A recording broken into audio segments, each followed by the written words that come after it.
জামাত এবং এনসিপির মধ্যে ইসরায়েল এবং ইরানের মতো যুদ্ধ চলতেছে। জামাত এনসিপির এই যুদ্ধে ক্ষেপণাস্ত্র বা ড্রোন বিস্ফোরণ হচ্ছে না, এদের মধ্যে বিস্ফোরণ হচ্ছে মৌন বিস্ফোরণ, মানে মনের মধ্যে আগুন জ্বলতেছে, আর এই আগুনে জ্বলে পুড়ে ছাই হয়ে যাচ্ছে জামাত এনসিপির নির্বাচনী জোট। আমি অনেকদিন আগে বলছিলাম যে এই এনসিপি এই দলটাই টিকবে না। জামাত এনসিপির সাথে যে জোট করেছে এই জোট তো দূরের কথা, এনসিপি বিলীন হয়ে যাবে। তার বেশ কিছু নিদর্শন কিন্তু আপনাদেরকে দেখাইছি। এনসিপি জামাতের সাথে জোট করার সাথে সাথে এনসিপির শীর্ষ নেত্রী এবং নেতারা পদত্যাগ করেছে। এখন বিভিন্ন জেলা থেকে খবর আসতেছে এনসিপির যেগুলো কমিটি ছিল সেই কমিটির শীর্ষ নেতারা পদত্যাগ করতেছে, কমিটি বিলীন হয়ে যাচ্ছে। অর্থাৎ যে নিম্ন পর্যায়ে শীর্ষ নেতা ব্যতীত নিচের স্তরে যারা আছে তারা এক এক করে এনসিপি থেকে সরে যাচ্ছে, ভবিষ্যতে আরো যাবে। বাংলাদেশে কতগুলো নিবন্ধিত দল আছে আপনারা জানেন? প্রায় 61 থেকে 62টা নিবন্ধিত দল আছে। কয়টা দলকে আপনারা চিনেন? আগে দুইটা দলকে চিনতেন, একটা হচ্ছে আওয়ামী লীগ, আরেকটা বিএনপি। এখনো দুইটা দলকে চিনেন, একটা হচ্ছে বিএনপি, একটা জামাত। আর বাকি দলগুলোকে 2-4-10 জন লোকে চিনে। 2-4-10 জনের বেশি কিন্তু চিনে না, তাদের প্রতীকও আমার মনে হয় বেশি লোকজন জানে না। এক বিভাগের প্রতীক আরেক বিভাগের লোকজন মনে হয় না জানে। তো এইরকম ভাবে এনসিপিও বিলীন হওয়ার পথে আছে। জামাতের সাথে এনসিপির কি যুদ্ধ শুরু হলো? আপনারা জানেন যে এই এনসিপি প্রথমে বিএনপির সাথে যুক্ত হতে চাইছিল। এখন বিএনপি জানে যে এরা বেশি দিনের জন্য আসে নাই, এরা একটা আন্দোলন থেকে উঠে এসেছে। 2-4 জন নেতা হয়তো সামনের দিকে থাকবে, ভবিষ্যতে বাকি নেতাদের খুঁজে পাওয়া যাবে না। এই জন্য বিএনপি তাদের চাহিদা মোতাবেক আসন তাদেরকে দেয় নাই। কারো সাথে যুক্ত হতে না পেরে ওরা আলাদা একটা জোট গঠন করার চেষ্টা করেছিল। বিএনপি এবং জামাতের বাহিরে আলাদা একটা জোট গঠন করার চেষ্টা করেছিল, কিন্তু এনসিপি সেই জোটও গঠন তারা করতে পারেনি। পরবর্তীতে জামাতের কাছে তারা যুক্ত হয়েছে। জামাত চিন্তা করলো যে এই নির্বাচনে বিএনপি এমনি ভূমিধস বিজয়ের পথে, সেই জায়গায় এনসিপিও যদি বিএনপির সাথে যুক্ত হয় তাহলে তো জামাতের 2-4টা আসন পাওয়া কষ্টকর হয়ে যাবে, অথবা এনসিপি যদি আলাদা জোট করে তাহলে জামাতের জন্য আরো বড় ক্ষতি হয়ে যাবে। এই জন্য এনসিপি যে কয়টা আসন চাইছে জামাত ঠিক সে কয়টা আসনই দিছে। নতুন একটা দল 30টা আসন চাইছে, জামাত 30টা আসনই দিয়ে দিছে। এখন এই এনসিপির তো আর চাহিদার শেষ নাই, তাই না? জামাতের সাথে যুক্ত না হলে এরা যে 6টা আসন পাইছে সেই 6টা আসনও তারা পেত না।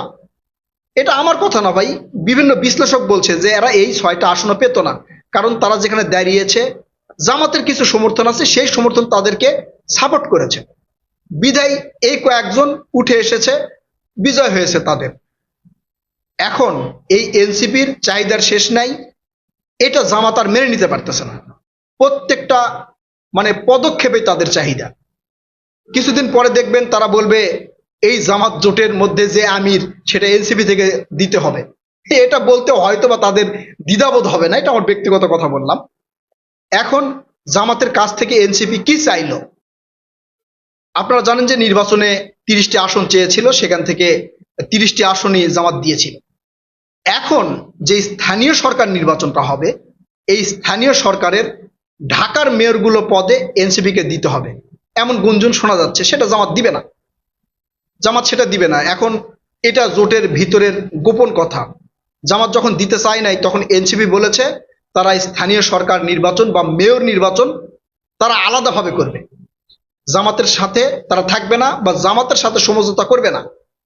অর্থাৎ সেখানে প্রার্থী হবে বিএনপি, জামাত এবং এনসিপির স্বতন্ত্র প্রার্থীও থাকবে, যেহেতু এই 3টা রাজনৈতিক দল, এই 3টার কথাই বলি। এখন বিএনপির বিপক্ষে লড়বে কারা? 2 বন্ধু, জামাত এবং এনসিপি। এখন এই 2 বন্ধু আবার কি করবে? 2 জনের বিরুদ্ধে লড়বে। ঠিক আছে, 2 জনের বিরুদ্ধে কিন্তু লড়তেছে। যেমন ইরানে মুসলিম রাষ্ট্রগুলো ইরানকে মানে সহযোগিতা না কইরা তারাও কিন্তু তলে তলে ইরানের বিপক্ষে কাজ করতেছে। এখন এই এনসিপি এবং জামাত সেই ভূমিকায় আছে। জামাত এবং এনসিপির ভিতরে তো লড়াই হবে, অর্থাৎ এদের যে ভোট সেই ভোটের মধ্যে কিন্তু 2 ভাগ হবে। এরা জোট করে যে ভোটটা পেয়েছে সেই ভোট এখন দুই ভাগ হবে, মানে জামাতের সাথে এনসিপির কিন্তু লড়াই হবে। এখন ফাঁকতালে বিএনপির যেই ভোট সেই ভোটও বিএনপি পাবে। একই সাথে এদের লড়াইয়ের কারণে এই দুই বন্ধু মানে জোট, এই দুই বন্ধু জোটের লড়াইয়ের কারণে এদের মধ্যে থাকা ভোটও কেটে বিএনপির ঝুলিতে যাবে। এখন এনসিপি কোনোভাবে, বা এটা আল্লাহর দান বলতে পারেন, কারণ তারা মানে সব কথায় কথায় বলে ক্ষমতা আল্লাহর উপর থেকে আসে, মানে আল্লাহর পক্ষ থেকে আসে। তো আল্লাহ চেয়েছে জামাত ক্ষমতায় যাতে না যায়, এই জন্য জামাতের ভূমিধস পরাজয় হয়েছে। তো এই ক্ষেত্রে মানে এই জামাত এবং এনসিপির এই লড়াইয়ের ক্ষেত্রে মানে এদের চাহিদা আর হয়তো আল্লাহ তাআলার কিছু কৌশল আছে। কারণ আল্লাহ তাআলা লোভীদের পছন্দ করেন না। আল্লাহ তাআলা ধর্মকে পুঁজি করে সেইটা নিয়ে কেউ রাজনীতি করবে অথবা মানুষকে বিভ্রান্তি করবে, এটাও তো আল্লাহ তাআলা পছন্দ করেন না। এখন এই জামাত আর এনসিপির মধ্যে এই মৌন যুদ্ধ শুরু হয়ে গেছে। এই মৌন যুদ্ধে দেখবেন ভবিষ্যতে, আমি আপনাদেরকে এটা বলে রাখি, আল্লাহ মালুম, তারপরে আপনাদেরকে বলে রাখি যে এই এনসিপির অবস্থা অন্যান্য রাজনৈতিক দলের মতো হবে, যেগুলো দলকে আপনারা চিনেন না, এরকমই হবে। দেখেন আপনারা, যেমন এই যে গণ অধিকার পরিষদকে আপনারা চিনেন, গণ অধিকার পরিষদের কয়জন এমপি প্রার্থী ছিল?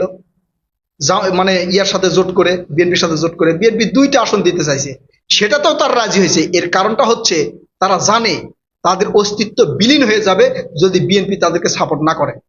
ঠিক এনসিপির অস্তিত্ব বিলীন হয়ে যেত জামাত যদি তাদেরকে সাপোর্ট না করতো, একবারে বিলীন হয়ে যেত। ওই বিএনপি থেকে হয়তো তাদেরকে 2-1টা সিট দিলে সেই 2-4 জনের অস্তিত্ব থাকতো। এখন আস্তে আস্তে তারা বিলীন হয়ে যাবে। জামাতের সাথে জোট করে তারা কয়েকটা আসন পেয়েছে, এখন জামাতের বিরুদ্ধে তারা অবস্থান গ্রহণ করছে। যে কোনো মুহূর্তে দেখবেন জোট থেকে তারা সরে দাঁড়াবে। এই যে আমাদের ওই যে কি খেলাফত মজলিস তো জামাতের সাথে ছিল, হেফাজতে ইসলাম আর কি, চরমনাই, এই হেফাজতে ইসলামের মধ্যে দেখবেন এরাও এই এনসিপিও থাকবে না। এনসিপিও মনে করবে যে আমাদের কিন্তু অনেক আসন এ গ্রেডে আছে। পরবর্তী দেখবেন যে তাদেরকে ওই XY গ্রেডও খুঁজে পাওয়া যাচ্ছে না, এই অবস্থা কিন্তু হবে। সেটা আপনারা দেখতে পাবেন এই এনসিপি কিভাবে মানে এদের পতন হয়, কিভাবে ভূমিধস পরাজয় হয়, এই স্থানীয় নির্বাচনে আপনারা দেখতে পাবেন, 100% দেখতে পাবেন। লিখে রাখেন, এই স্থানীয় নির্বাচন যতগুলো হবে, যত জায়গায় মেয়র নির্বাচন হবে, চেয়ারম্যান নির্বাচন হবে, এনসিপি থেকে একটা আসনও পাবে না, ইনশাল্লাহ একটা আসনও পাবে না। জামাত থেকে 2-1টা পাইতে পারে, এনসিপি থেকে পাবে না। আমি যেটা বলে রাখলাম আজকে আপনারা লিখে রাখেন এবং ভিডিওতে লাইক কমেন্ট করে ছড়াই দিয়ে রাখেন, ভবিষ্যতে আপনারা এটা জানতে পারবেন। একদম নিশ্চিত থাকেন, পাবে না। কারণ এদের অবস্থানটা ওই পর্যায়ে চলে যাবে, এরা মানে যতটা নিজেদেরকে পাওয়ারফুল, নিজেদেরকে অগ্রণী সৈনিক ভাবে, আসলে বাস্তবে কিন্তু তারা তেমনটা নয়। ঠিক ওই যে মানে ইয়া কি জানো, ওই চরমনায়ের মতো দেখবেন এদের অবস্থা ভবিষ্যতে তাই হবে। প্রিয় দর্শক, এনসিপির সামগ্রিক বিষয় নিয়ে, জামাত জোটের সামগ্রিক বিষয় নিয়ে আপনারা আপনাদের মূল্যবান মতামত কমেন্ট করবেন। আমি জানতে চাই আপনারা কি মনে করছেন। আমার মনে করাটা আপনাদের বললাম, এদের জোট টিকবে না, যে কোনো সময় দেখবেন বের হয়ে যাবে। অনেকগুলো ইঙ্গিত পাওয়া যাচ্ছে, স্থানীয় সরকার নির্বাচনের ইঙ্গিত, এছাড়াও তাদের কথাবার্তার মধ্যে ইঙ্গিত, দেখবেন টিকবে না। আপনারা কি তাই মনে করছেন? আপনারা আপনাদের মূল্যবান মতামত কমেন্ট করে জানাবেন। কথা হবে নতুন কোনো ভিডিওতে ইনশাল্লাহ। ততক্ষণ পর্যন্ত ভালো থাকবেন। আল্লাহ হাফেজ।